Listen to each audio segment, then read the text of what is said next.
What's up, guys? Today we're going over the new dungeon exotic, a linear fusion rifle, the Finality's Auger. This thing is pretty interesting and surprisingly gonna be pretty good once the catalyst comes out. So jumping into how this weapon works, first with the exotic perk, Ruinscribe's Forge, hold reload to fire a special projectile that deploys a Ruinscribe turret. This projectile costs 3 ammo to fire.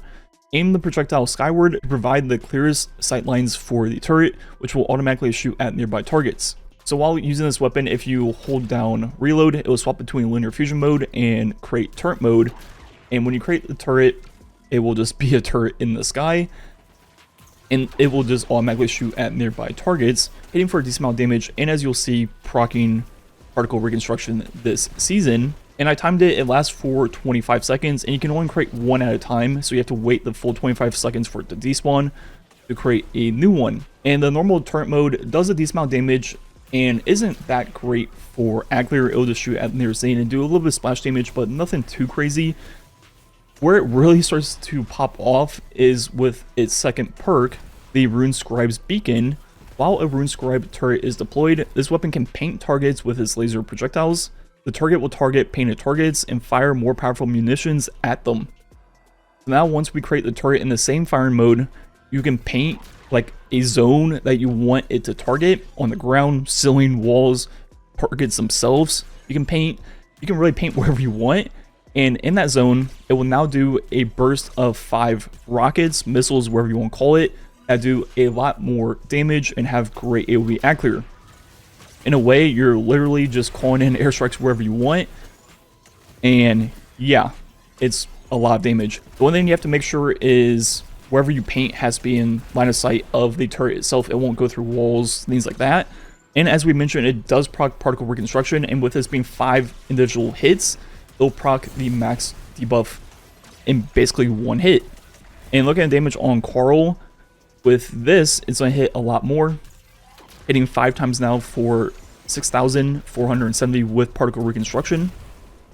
And I did time, it shoots them roughly every 1.6 seconds. So for DPS, you're going to have these 5 missiles coming in every 1.6 seconds.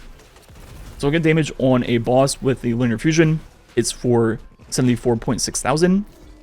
Then the turret mode will hit the boss for 17.5 thousand. And then finally with the paint airstrike, it'll go up to almost 6.7 thousand 5 times, so a total of 33.4 thousand with the paint mode every 1.6 seconds on the target that you mark. So looking at the rate of fire and DPS numbers, so you could just start off a boss phase by pre-spawning the turret and pre-painting where you want to reduce downtime on the weapon and start off DPS just with the linear fusion mode. And look at that, 1 mag and 2 mags, 6 and 12. It's going to take quite a while.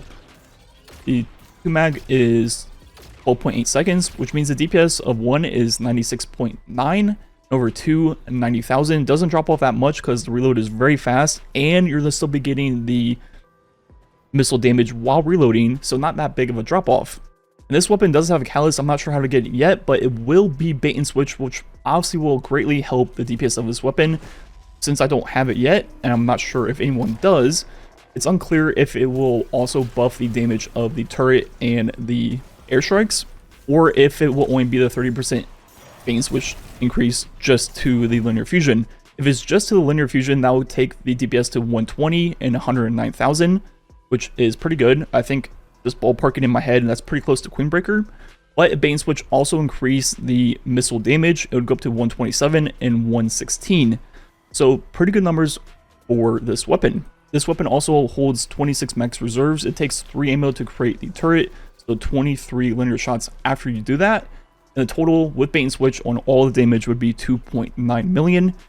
And of course, this season we have particle reconstruction. This linear is going to be great for proccing it with the missiles. And now that would take the numbers up to 162, 147 over 2, and a total of 3.7 million. So comparing that to the Queenbreaker, which I already made a video on, updating it with the boss numbers, which will be a little bit higher than the Carl numbers. This will be hitting for 46,000 3 times. With particle reconstruction, that'll take the DPS to 159 and a total of 5 million.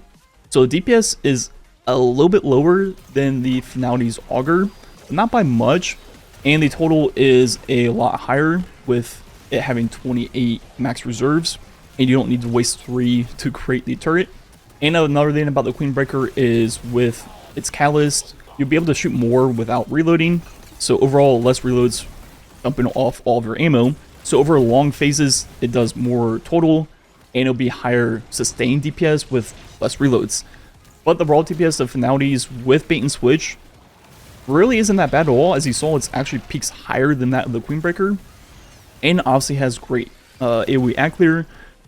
So while it might not top the DPS monster of Queenbreaker, it's pretty good for burst and more versatile, but definitely a very unique weapon where the more you play with it, learn where to place the turret, things like that, it could be pretty good.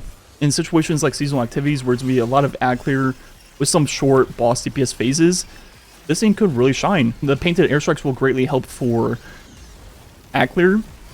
Then as you saw, you don't have to use the linear if you don't want to on the boss. Just simply create the turret, paint the boss, then go and use whatever you want, abilities, other weapons, and that'll greatly extend the total ammo of the weapon. And you kind of just use the turret and that's it. Anyways, first impressions, it's better than it might look when you first use it. Numbers are pretty good. I'm excited to use it more and kind of get the feel for it.